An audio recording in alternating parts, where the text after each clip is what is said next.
ఇవాళ తిరుపతి వేదికగా junior NTR fans association కీలక ప్రెస్ మీట్ జరగనుంది.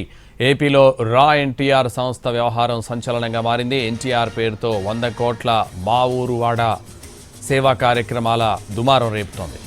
దీంతో వివరణ ఇవ్వడానికి ఉదయం 10 గంటలకు ప్రెస్ మీట్ ఉంటుందని రా ఎన్టీఆర్ సంస్థ నిర్వాహకుడు సాయి రూప్ ప్రకటించారు. మరోవైపు రా ఎన్టీఆర్ సంస్థకు తమకు ఎలాంటి సంబంధం లేదని ఎన్టీఆర్ ఫ్యాన్స్ ఆఫీస్ ప్రకటించింది.